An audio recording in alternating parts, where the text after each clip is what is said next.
이번에는 KBS 충주 스튜디오 연결해 북부권 소식 살펴보겠습니다. 박은지 아나운서 전해주시죠. 네, 충주입니다. 충북선 철도 고속화 사업 충주 구간 노선을 두고 다양한 여론이 일고 있습니다. 시민들이 도심 구간 교각 건립에 반발하고 있는데 이게 오히려 부담을 키울 수 있다는 주장이 나왔습니다.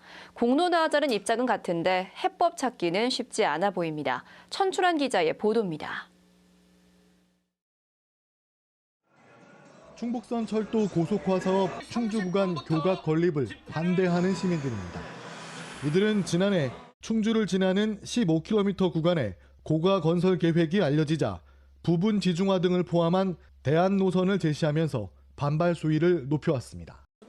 이런 가운데 충주시의회 광명환 의원이 시민단체 대안 노선의 문제점을 지적하고 나섰습니다. 노선 변경 또는 지하화로 충주시가 4,500억 원을 내야 하는데 이는 지방재정뿐만 아니라 미래 세대에 부담이 될 것이라고 주장했습니다. 또 기존 노선보다 피해 가구가 3배가량 증가한다며 충주시의 추산 자료를 근거로 들었습니다. 특정 단체가 제시하는 대안 노선은 충주시의 생활 환경 개선 이전에 더 많은 시민으로 하여금 일상생활 피해를 확대시키는 결과를 불러올 수도 있습니다. 이에 대해 시민단체 측은 교각으로 발생하는 도시 단절, 경관 파괴 등을 반영하지 않은 일시적인 공사 영향 비교는 부적절하다고 반박했습니다. 미래 세대가 떠안을 것은 도시의 질 하락이라며 교각철도 전면 재검토와 공론화, 정책 결정 과정의 투명한 설명을 강조했습니다. 우리는 교각철도가 최선인지 검증하자고 요구를 했습니다. 그 책임을 시민에게 떠넘기는 것이야말로 무책임한 정치라고 여겨집니다. 노선 변경과 지중화를 두고 찬반 논란이 번지는 가운데 국가철도공단은 올 연말까지 노선 실시 설계 인가를 마치고 내년 상반기 착공을 계획하고 있습니다. KBS 뉴스 천춘환입니다. 다음 소식입니다.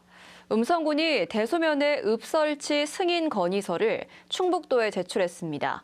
음성군은 지난해 대소면에 대규모 아파트 단지 등이 들어서면서 내국인 인구가 2만 명을 넘었다고 밝혔는데요. 외국인 주민까지 더하면 인구가 모두 2만 6천여 명에 달하는 등 읍설치 기준을 넘어섰다고 설명했습니다.